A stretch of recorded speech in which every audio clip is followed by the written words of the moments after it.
ஏறக்குறைய 24 ஆண்டுகளாக இந்த பகுதியில் கல்வி நிறுவனம் இயங்கி வருகிறது. யாழை எளிய மக்களுக்கு எந்த சப்ஜெக்ட்லாம் போகலாம்.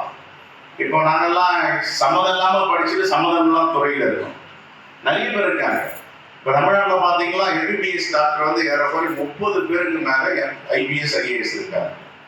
நான் கேட்பேன் மீட்டிங் போகும்போது, ஏன் நீ டாக்டர் படிச்சுட்டு எதுக்கு நீ ஐஏஎஸ் ஆனால் ஐபிஎஸ் ஆனால் அப்படின்னு கேட்டால், படிச்சுட்டு டாக்டர் வேலை கிடைக்கல, சரி சிவில் சர்வீஸில் முயற்சி பண்ணுவோம் எழுதுவோம் அப்படின்ட்டு யூபிஎஸ்சியில் எழுதுவேன், எங்களுக்கு கிடைச்சிருச்சு அப்படின்னா. இப்போ இருக்கிற மாவட்ட ஆட்சித்தலைவருக்கு முன்னாடி அந்த பேர் முன்னாடி இருந்தால் கலெக்டர் ஆர்த்தின்றது ஒரு சாதாரண குடும்பத்தில் பிறந்தவங்க. அவங்க வந்து டாக்டர், பிடிஎஸ் டாக்டர். அவங்களுக்கு ஐஏஎஸ் கிடைச்சிது. ஐஏஎஸ் வந்து காஞ்சிபுரம் கலெக்டருக்கு ஐஏஎஸ் அதிகாரியா கலெக்டராக இருக்காங்க. அகையால் அவங்க முயற்சி தான் திருவினை யாருக்கும் நல்லா படிக்கணும். அந்த அன்னை இந்திரா காந்தியோட இன்றைக்கு நினைவு நாள். எப்படி இறந்தாங்க? நோய்வாய்ப்பட்டு இருந்தாங்களா? 38 குண்டுகள் அவர் உடலை துளைத்து இந்தியனே ஒரு சிப்பாயை அவருக்கு பாதுகாவலர்கள் சுட்டு கொண்டு இருக்கான். எதுக்காக கொண்டா? என்ன பகை? சொந்த பகையா? இல்லை. இந்த தேசம் கட்டமைக்க வேண்டும், இந்த தேசம் பயமில்லாமல் வாழ வேண்டும். குறிப்பாக பெண்கள். அவன் யாருக்காக இறந்து போனாலும் பெண்களுக்காக தன் உயிரையே நீத்தார். அரசியல் திட்டமிட்டு 6 மாதத்தில் பியான் சிங், சஸ்வந்த் சிங் 2 பேர், ஜஸ்வந்த் சிங்கும் பியான் சிங்கும் 38 குண்டு. அவன் மைக்காவாங்க. அப்ப என்ன சொல்றாங்க? உளவுத்துறையில சொல்றாங்க, இந்த சரதாஜி வைக்க வேண்டாம், நீங்க பிரச்சனை வரும். அப்படி இல்லை அப்படிலாம் எவ்வளோ தீவிரவாதி செய்யறதுக்கு ஒரு போலீஸ்காரங்க சந்தேகப்படக்கூடாது. ஜஸ்வந்த் சிங் பியான் சிங் விட்டுருங்க, இருக்கட்டும். அவதான் பாதுகாப்பு வீட்டை நிற்கணும். ஒரு முறை அலுவலக வேலை முடிச்சுட்டு வரும்போது அவங்க வீட்டையே சுட்டு 38 குண்டு கொண்டார். சல்லடையாகி வச்சாங்க அவருடைய உடல். எதற்காக சொல்றாங்கன்னா, பெண்களுடைய வாழ்க்கை முன்னேற்றத்திற்காகவும் அவர்கள் மகிழ்ச்சியாக நிம்மதியாக வாழ்விட தன்னுயிரை கொடுத்த அன்னை இந்திரா காந்தியுடைய நினைவு நாள். இந்த நினைவு நாளை நாம் அனுசரித்து தான் இங்கே வந்திருக்கோம். அதே மாதிரி அவர் சொன்ன மாதிரி பிரதமராக இருந்த அன்னை இந்திரா காந்தியும் சுற்றுப்பட பண்ணிட்டாங்க.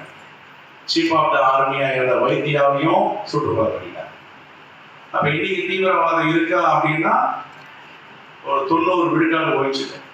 10 விழுக்காடு சத்தீஸ்கர் அங்கங்கே கொஞ்சம் கூட தலை தூக்கிட்டு இருக்கு. அது எல்லோரும் சேர்ந்து தீவிரவாத ஒழிப்புனா உறுதிமொழி எடுத்து நீங்க வந்து இதற்காக எல்லாம் சொல்றேன் அப்படின்னா, அந்த இந்திரா காந்தியோடைய நினைவு நாளில் ஒரு பெண் பிரதமராக இருந்தவர், தன்னுடைய தந்தை பிரதமர், ஒரு மிகப்பெரிய செல்வந்தர் குடும்பத்தில் பிறந்தவர்.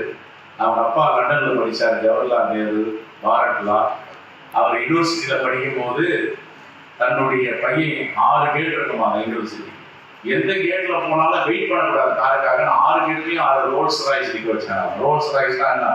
இன்னைக்கு விஜய் ரோல்ஸ் ராய்ஸ் ஓடிட்டு போறாருன்னா அது பெருசா விஜய் ரோல்ஸ் ராய்ஸ்ல போறாரு. ஆனா நான் சொல்றது 100 ஆண்டுகளுக்கு முன்பே ஜவஹர்லால் இருக்கு ரோல்ஸ் ராய்ஸ் லண்டன்ல இருக்குமா. லண்டன் மகாராணியே சொல்லுவாங்க, எலிசபெத் ராணி, குயின் எலிசபெத். பெரிய செல்வந்தர், உலக பணக்காரருடைய மகன் நாட்டில் படிக்கிறான். அதே குடும்பத்தை சார்ந்தவர் இந்த மண்ணுக்காக, இந்த தேசத்திற்காக, குறிப்பாக பெண்களுடைய உரிமைக்காக தன் உயிரை நீத்து குறையாக கொடுத்த இந்திரா காந்தியை புகழை போற்றுவோம். என்னுடைய மாணவ செல்வங்கள், பெரிய நீங்கள் திங்க் பிக் அப்படின்வாங்க. நீங்கள் பெருசாக நீங்கள் திங்க் பண்ணணும், என்ன படிக்கணும், என்ன ஆளாகணும் அப்படின்னு.